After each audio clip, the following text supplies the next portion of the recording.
హిందూ బంధువులకు జై శ్రీరామ్. నేను వాసుదేవ్ గుండా, హిందూ ఐక్యత దళ్. మనం ప్రశాంతంగా నిద్రిస్తున్నాం అంటే ఏ చింత లేకుండా, ఏ చీకు చింత లేకుండా, అక్కడ బార్డర్లో ఆర్మీ ఎలా అయితే గస్తీ కాస్తున్నారో వాళ్ళ ప్రాణాలను త్యాగం చేస్తూ, అలాగే బౌండరీ యువతల పోలీసులు కూడా అలాగే చేస్తారనమాట. మనం ఇప్పుడు ఇంట్లో మనం ప్రశాంతంగా ఉన్నామంటే ఎలాంటి దొంగ ఎవడో లేదంటే ఎవడో ఉగ్రవాదులో, అంటే ఇప్పుడు స్లీపర్ సెల్స్ వాళ్ళందరూ బయటికి రాకుండా ఉండాలని కాపాడుతున్నారు మనల్ని అంటే అది డిపార్ట్మెంట్, పోలీస్ డిపార్ట్మెంట్. అది ముమ్మాటికి కాదనని మాట. కానీ నాకు కొన్ని ఈ పోలీస్ ఉన్నత అధికారులను చూస్తుంటే విచిత్రం అనిపిస్తుంటుంది. వీళ్ళు ఎందుకు గల్లీలలో బస్తీలలో ఉండే ఆకు రౌడీలను కూడా పోలీస్ స్టేషన్కి పిలిపించుకొని వాళ్ళతో సన్మానాలు చేయించుకోవడం, వాళ్ళతో ఫోటోలు దిగడం ఎందుకు చేస్తున్నా నాకు అర్థమవుతలేదు. సరే, ఇప్పుడు ఏమంటున్నా, ఒకవేళ వాడు బస్తీలో ఏదో మంచి ఘనకార్యం అంటే దేశం కోసం ఏమైనా ప్రాణత్యాగం చేసి, అంటే దేశం కోసం ఏమైనా చెస్ టోర్నమెంట్లో గెలిచిండా, ఫార్ములా 1లో ఏమైనా గెలిచిండా, ఏమో క్రికెటరా, లేదా ఫుట్బాల్ ప్లేయరా, హాకీ ప్లేయరా, టెన్నిస్ ప్లేయరా, అలాంటి వాళ్ళు పోలీస్ స్టేషన్కి వచ్చి విష్ చేస్తే ఓకే. కానీ పుట్టినరోజు నాడు పెద్ద పెద్ద చాకులు పట్టుకొని కేకులు వేసేటోళ్ళు, ఇట్లా వెపన్స్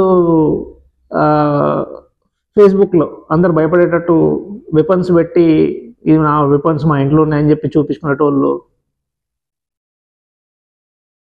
పోతే బస్తీలల్లో ల్యాండ్ సంబంధించిన 2 నంబర్ దందాలు చేసేటోళ్ళు,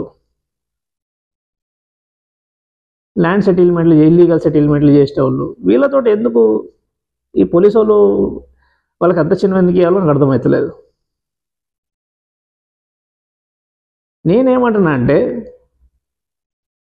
మాకు పోలీస్ అండ్ పోలీస్ డిపార్ట్మెంట్ మీద నాకు చాలా విపరీతమైన అభిమానం ఉంది. నా పేరు వాసుదేవ్, అది ఎందుకు పెట్టారని మా నాన్న బంజాయిల్స్ సబ్ ఇన్స్పెక్టర్ అంతకుముందు ఒక ఆయన వాసుదేవ్ అని చెప్పేసి సార్ ఉంటుంటే ఆయనని ఇన్స్పిరేషన్ తీసుకుని మా నాన్న నాకు పోలీస్ పేరు పెట్టాడనమాట. అదనమాట వాసుదేవ్ అని చెప్పేసి. కానీ నాకు ఇప్పుడు ఏమనిపిస్తుంది అంటే,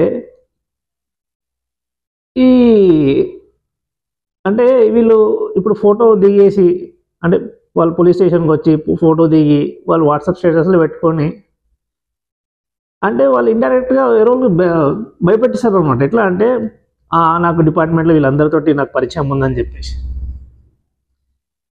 ఇక్కడ భయపడేటోళ్ళు ఎవరు లేరు, అంత సినిమా లేదు, ఎవరు భయపడరు. క్రైమ్ చేస్తే భయపడతారు, క్రైమ్ చేయనప్పుడు ఎవరు భయపడతారు.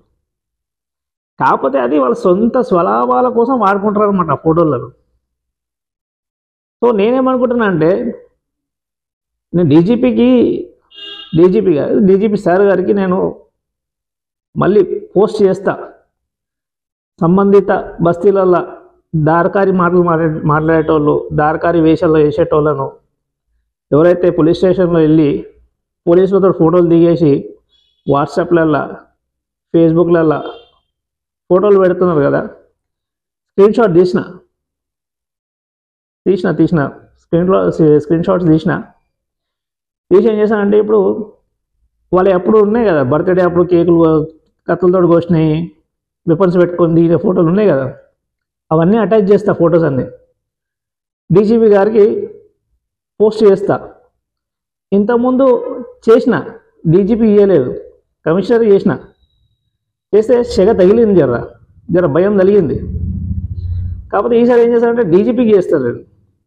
డీజీపీ గారికి చేసి, ఇలా వీళ్ళు ఫోటోలు బహిరంగంగా తిరుగుతున్నారు వెపన్స్ తోటి, అలాగే పోలీసు మీ డిపార్ట్మెంట్ తోటి కూడా ఫోటోలు దిగుతారు వీళ్ళు, మరి సభ్య సమాజానికి ఏం సందేశం ఇవ్వాలనుకుంటున్నారో అని చెప్పేసి నేను డీజీపీ గారిని డైరెక్ట్ అడుగుతా. ఇప్పుడు ఎట్లుంటుంది అంటే నేను కథ, డీజీపీ గారు నాకు సమాధానం చెప్పేంత వరకు, యాక్షన్ తీసుకునేంత వరకు పోస్టల్స్ లెటర్స్ పంపిస్తూనే ఉంటా, ఫొటోస్ పంపిస్తూనే ఉంటా. ఈ సంగతి. జై శ్రీరామ్.